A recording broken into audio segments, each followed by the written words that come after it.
존경하는 220만 도민 여러분, 안녕하십니까?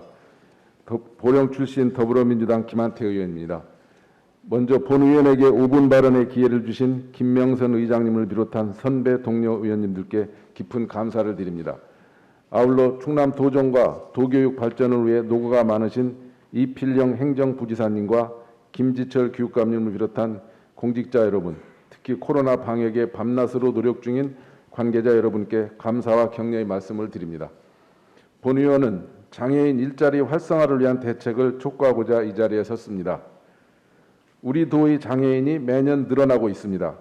2017년 12만 명 되었으나 2018년 13만 명을 돌파한 후 지난해 기준 등록 장애인이 13만 5천여 명으로 도 총인구 대비 6.3%에 달합니다.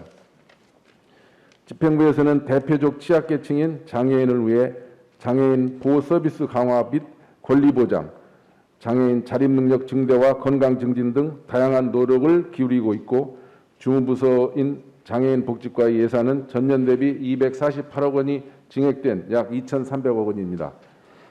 예산이 증액된 만큼 효율적으로 집행되어 장애인 피부에 와닿는 실질적인 성과로 이어지도록 해야 할 것입니다.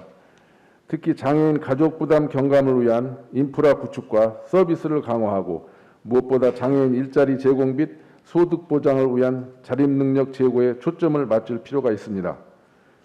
도의 장애인 일자리 사업 추진 실적을 보면 작년 10월 말 기준 1,351명으로 177억 원의 사업비가 투입되었습니다. 유형별로 보면 행정도우미 등 일반형, 우편물 분류 등 복지형, 발달장애인 요양보호사 보조, 시각장애인 안마사 파견 등입니다. 그러나 대부분 단순 노동인데다 등록장애인 수 대비 도 평균 참여율이 1.0%에 불과하고 중도 포기자 비율도 12.5%나 되는 등 기대에 못 미치고 있습니다. 특히 도 평균에 비해 참여율은 낮고 중도 포기율이 높은 지역인 천안, 보령, 논산 지역에 대해서는 해당 시군과 함께 대응 방안 마련 등 집행부가 보다 적극적으로 대처해야 한다고 생각합니다. 이와 관련 장애인 일자리 대책에 대해 몇 가지 제안을 드리고자 합니다. 첫째, 민간 부문에서의 장애인 고용이 촉진될 수 있도록 해야 합니다. 장애인 고용 의무가 없는 소규모 사업장의 경우 장애인 신규 고용 시 인센티브 제공과 장애인 모집 채용 등 현장 컨설팅을 강화하고, 장애인 근로자의 고용 유지를 위한 고용장려금 인상, 정규직 등 안정적인 일자리에 대한 추가 인센티브 제공 등 장애인 고용장려금 제도 개선을 통해 장애인 친화 기업이 활성화될 수 있도록 여건 조성에 나서야 합니다.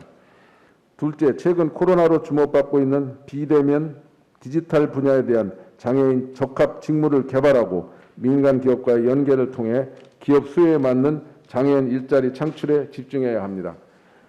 예를 들면 정부의 디지털 뉴딜 정책과 4차 산업혁명 시대에 부응하여 정보통신 분야 등 신산업 분야의 맞춤형 교육 훈련 프로그램을 강화해야 할 것입니다.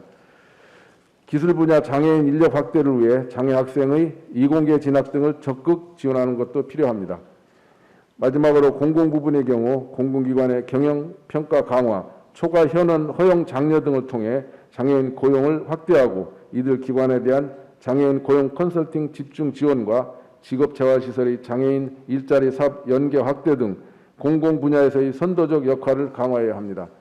존경하는 이필영 행정부지사님, 도내 장애인의 경제 상태는 장애로 인한 추가 비용, 저임금, 고질적인 고용 불안정 등 전반적으로 매우 어려운 상황입니다.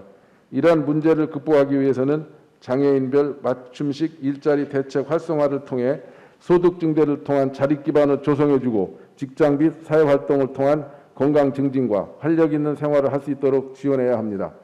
이렇게 되면 장애인도 복지 수혜로부터 점차 벗어나게 되고 국가와 지방재정 부담 또한 덜 수 있게 됩니다. 본 의원이 제안한 취업교육 훈련 강화는 민간과 공공 부분에서의 능동적 역할이 무엇보다도 중요합니다. 이를 포함해 충남형 장애인 고용 활성화 대책을 간곡히 호소드리며 본 의원의 5분 발언을 마치겠습니다. 경청해 주셔서 감사합니다.